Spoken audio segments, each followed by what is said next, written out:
Bonjour et bienvenue sur WAF, le podcast qui a du chien. L'hiver peut être magique avec ses paysages enneigés, mais il peut être aussi rude, surtout pour nos compagnons à quatre pattes. Si certaines races s'épanouissent dans les climats froids, d'autres sont plus vulnérables et ont besoin d'une attention particulière. Comment garantir leur confort, leur santé et leur bien-être lorsque les températures chutent? C'est ce que nous allons voir dans cette chronique. Alors, prêts à affronter l'hiver ensemble? Beaucoup d'animaux sauvages tels que les loups, les cerfs, les lièvres, les sangliers et bien d'autres encore passent tout l'hiver dehors et ne semblent pas avoir froid.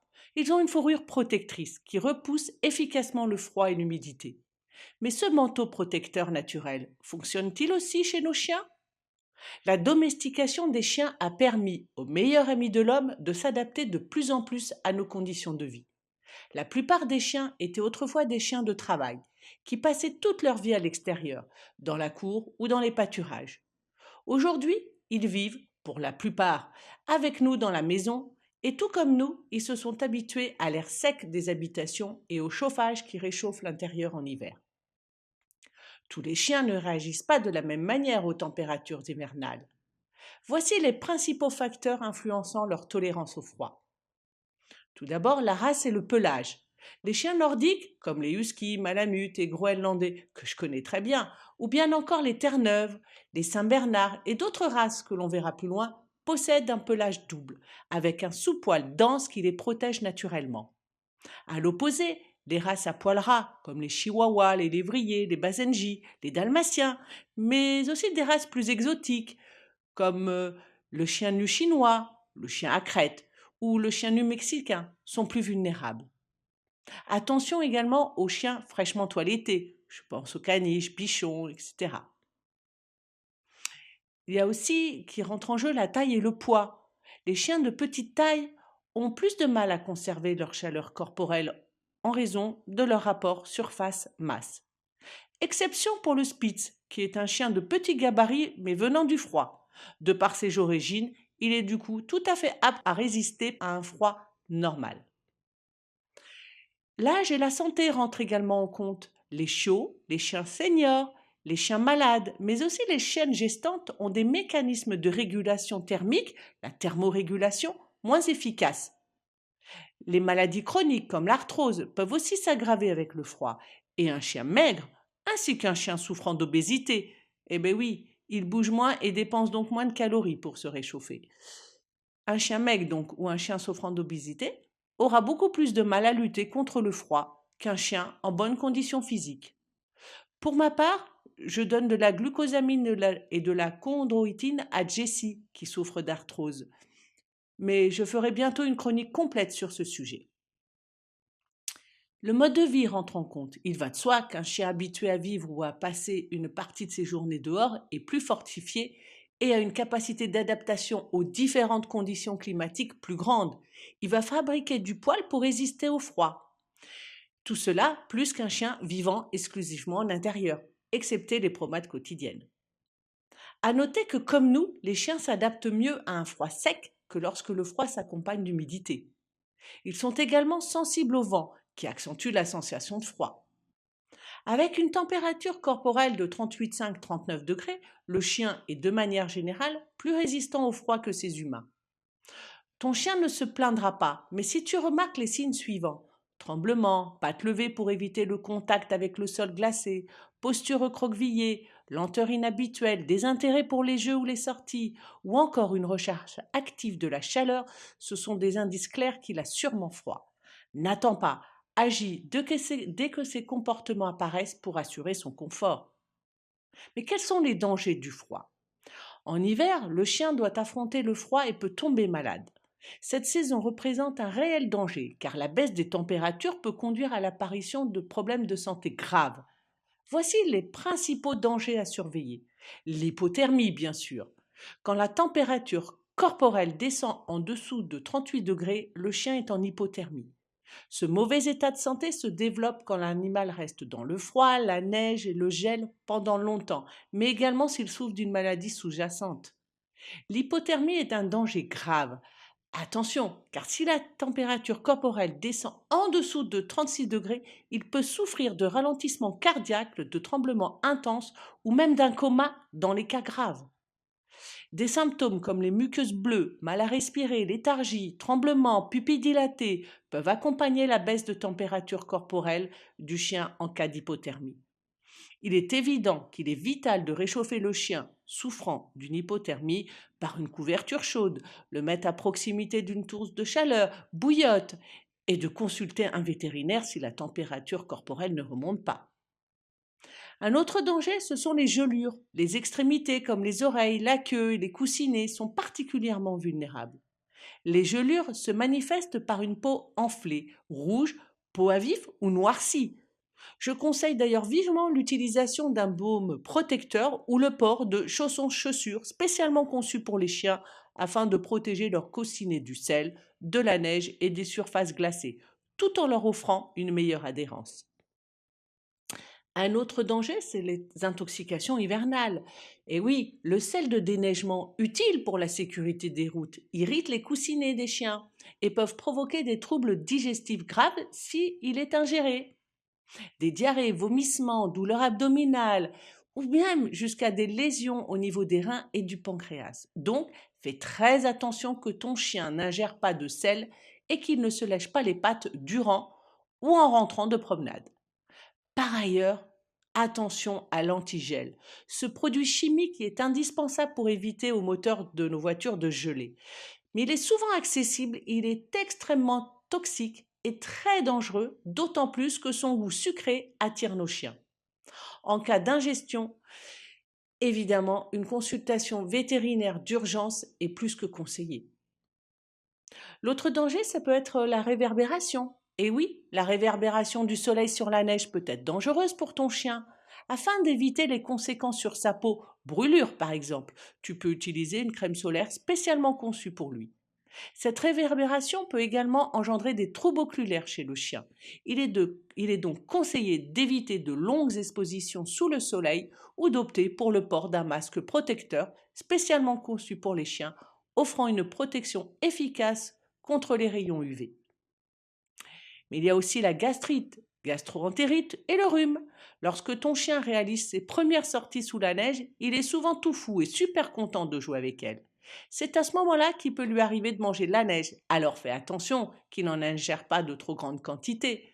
En effet, l'ingestion de neige chez le chien peut entraîner un choc sur la muqueuse digestive et provoquer des troubles digestifs tels que des vomissements ou des diarrhées. Et une ingestion massive peut déclencher une gastrite sévère. Un chien enrhumé manifeste les mêmes symptômes que l'humain. Fièvre, éternuement, écoulement oculaire et nasaux. Un autre danger auquel on ne pense pas forcément, mais ce sont les chutes. Eh bien oui, la neige folle et les trottoirs glacés augmentent le risque de chute. Les conséquences peuvent être graves sur un chien âgé, souffrant de raideur aux articulations ou à mobilité réduite. Assure-toi de choisir des chemins dégagés et envisage l'utilisation de chaussons antidérapants pour une meilleure adhérence. Je te donne 7 conseils pour protéger ton chien. Ce n'est pas parce qu'il fait très froid dehors qu'il faut s'empêcher de sortir son chien. Bien au contraire, les sorties sont essentielles à son bien-être et il suffit alors de s'adapter aux conditions extérieures. Alors, le premier conseil est d'adapter les sorties. Préfère les heures les plus chaudes de la journée pour les promenades et limite la durée des activités en extérieur, surtout si ton chien montre des signes de froid. Le deuxième conseil est l'utilisation de vêtements adaptés. Les manteaux pour chiens ne sont pas qu'une question de mode. Opte pour un modèle adapté à sa morphologie qui couvre le dos et le ventre. Lorsque j'étais meucheuse, conductrice de chien de traîneau, pendant la période des compétitions à la neige, texane et shadée, mes dalmatiennes étaient couvertes d'un manteau chaud et imperméable, ce qui leur permettait de profiter pleinement des sorties et de nous accompagner même dans les conditions les plus froides. Elles semblaient ravies de pouvoir participer malgré leur pelage moins adapté. Je mettais également des chaussons à mes huskies pour les protéger. Ces chaussons offraient une barrière efficace contre les surfaces gelées et empêchaient l'accumulation de petits paquets de glace qui se fixent souvent entre les coussinets, causant leur inconfort et des blessures. Justement, parlons des coussinets avec ce troisième, si je compte bien, voilà, troisième conseil. Le soin au coussinet applique un baume protecteur avant chaque sortie pour éviter les gerçures et les crevasses. Tu peux d'ailleurs utiliser ce baume sur la truffe, le bout des oreilles de ton chien et sur les testicules des mâles, la peau étant plus fine à cet endroit. Nettoie les pattes de ton chien à l'eau tiède et sèche-les après chaque promenade. Il existe également des notions tannantes qui permettent de rendre les coussinets plus résistants, de les imperméabiliser et éviter les crevasses. L'autre conseil, c'est l'alimentation adaptée. Les chiens actifs ou vivant dehors ont besoin de plus de calories pour maintenir leur chaleur. Augmente légèrement la ration en hiver. Pour ma part, c'est ce que je fais pour mes huskies. Tu peux aussi enrichir leur alimentation avec de l'huile de saumon. Cet aliment complémentaire d'origine naturelle offre une excellente source d'énergie pour affronter l'hiver. Personnellement, je préfère l'huile de foie de morue à l'huile de saumon. Mes chiens en ont toute l'année, et particulièrement en hiver. Cet apport en acides gras oméga 3 est bénéfique pour leur peau et leur pelage. À l'inverse, attention à l'embonpoint d'un chien qui manque d'exercice pendant la période hivernale. Dans ce cas, n'hésite pas à réduire légèrement ses rations. Pense aussi à sécher ton chien. Afin d'éviter que ton chien attrape un coup de froid, pense à bien l'essuyer avec une serviette une fois la balade terminée. En hiver, il n'est pas recommandé de laver son chien, sauf en cas de besoin. Si c'est le cas, veille bien à le sécher et à ne pas le laisser sortir dehors après le bain. L'amélioration de son environnement si ton chien vit à l'extérieur. Assure-toi que sa niche est isolée. L'idéal étant qu'elle ne soit pas en contact direct avec le sol, mais surélevée. Et veille à ce qu'elle soit exempte de courant d'air. Cette niche doit être adaptée à sa taille, ni trop grande ni trop petite. Le toit doit être solide et imperméable. À l'intérieur, tu peux lui apporter un peu de confort avec un panier bien rembourré ou une belle épaisseur de copeaux dépoussiérés. Le dernier conseil est d'éviter les changements brusques de température. Et oui, tu dois faire attention à ça lorsque tu sors te promener avec ton chien. La température à l'intérieur de ton habitation doit donc être stable, sans atteindre une chaleur extrême. N'hésite pas également à fournir un lit chaud et rembourré à ton chien pour dormir, car cela peut contribuer à l'isoler du froid et de l'humidité. En cas de période de grand froid prolongé, tu peux même ajouter une couverture ou une bouillotte adaptée. Ton chien te fera vite comprendre ce qui lui convient le mieux.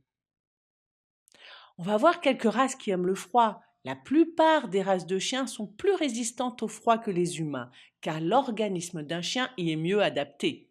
Les chiens supportent d'ailleurs généralement mieux les grands froids que les grandes chaleurs. Certaines races sont bien équipées pour affronter les températures glaciales grâce à leur morphologie et à leur pelage dense. Leur endurance et leur constitution robuste leur permettent de prospérer dans des conditions difficiles. Voici quelques exemples. Le Saint-Bernard, le Malamute d'Alaska, le Husky de Sibérie, le Samoyède, le chien du Groenland, groenlandais, le Chocho, le Terre-Neuve, mais aussi le Dog du Tibet, le Bouvier bernois, le Spitzlou, le chien montagne des Pyrénées, le Léonberg, le berger du Caucase. Voilà, donc ça, ce sont des exemples. Il y en a beaucoup d'autres, comme l'Akita Inu, le Laïka de Sibérie. Mais bon, je m'arrête là parce que la liste pourrait être encore très très longue. Maintenant, on va voir les erreurs à éviter. En effet, il y a la principale erreur est de surestimer la résistance de ton chien. Même les races nordiques peuvent souffrir du froid s'ils restent trop longtemps dehors ou restent immobiles pendant des périodes prolongées. Une vigilance accrue est donc essentielle pour éviter les gelures et l'hypothermie, quelle que soit la race de ton chien. La deuxième erreur est d'ignorer les signaux d'alerte. Ne néglige jamais les tremblements, les arrêts fréquents ou l'hésitation de ton chien à marcher sur des surfaces glacées. Ces signes peuvent rapidement évoluer en problèmes graves comme des blessures au coussinet ou des douleurs articulaires. Enfin, l'autre erreur est d'utiliser des produits inadaptés.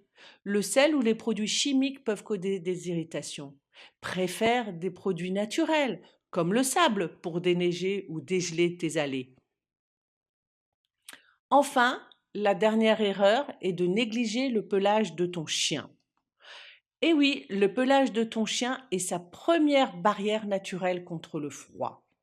Un brossage régulier l'aide à maintenir l'efficacité de cette protection naturelle. Il va de soi qu'il ne faut pas le tondre en hiver.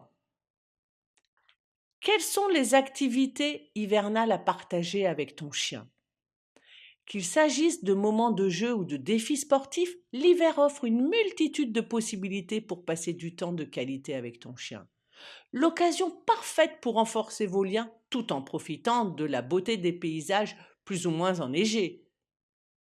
D'ailleurs, si tu souhaites pratiquer avec ton chien certains sports d'hiver de manière intensive comme le ski de fond, les promenades en raquette, il faudra l'habituer de manière progressive. En effet, ton chien devra être capable d'avoir une activité physique dans des conditions climatiques difficiles, froid, neige, altitude. Donc, pour lui donner la condition physique nécessaire, tu dois lui faire pratiquer des activités sportives d'intensité croissante quelques mois avant ton séjour en montagne. Cela s'applique également pour ta propre condition physique. Alors les activités, ça peut être les randonnées. Profite de balades dans des paysages variés, qu'ils soient enneigés ou pas d'ailleurs. Froid, enneigé, sec. Veille à adapter par contre le parcours aux capacités de ton chien, en privilégiant des chemins balisés ou dégagés et en surveillant les signes de fatigue ou d'inconfort. L'exploration de parcs ou forêts hivernales, même sans la neige, ces sorties offrent un environnement stimulant pour ton chien. Pourquoi pas une séance photo dans la neige? Transforme tes balades en souvenirs mémorables avec des photos de ton chien dans un cadre hivernal. Les sports de traction, si ton chien est habitué, tu peux faire le canicross, le ski de jogging ou le traîneau, qui sont des activités qui renforcent sa musculature et son endurance. Enfin, les jeux d'intérieur. Si les conditions extérieures sont trop rudes, opte pour des jeux de stimulation mentale ou des séances d'apprentissage à l'intérieur. Protéger ton chien en hiver est donc essentiel pour lui permettre de vivre cette saison en toute sérénité. En adaptant ses sorties, ses soins et son environnement, tu peux lui offrir une expérience agréable malgré les températures basses. Je te remercie d'avoir écouté cette chronique et j'espère que ces conseils t'aideront à mieux affronter l'hiver et à profiter de belles balades avec ton chien. Alors, prépare son manteau, ajuste son alimentation et partage des moments mémorables dans la magie de l'hiver. Si tu souhaites approfondir le sujet, tu pourras prochainement retrouver l'article complet sur mon site La Voix des Chiens dans la section Conseils pratiques du blog. Pour toute question, suggestion ou pour partager ton expérience, écris-moi à contact@waf.dog. Je répète, contact@waf.dog. À très vite et d'ici là, prends soin de toi et de ton chien.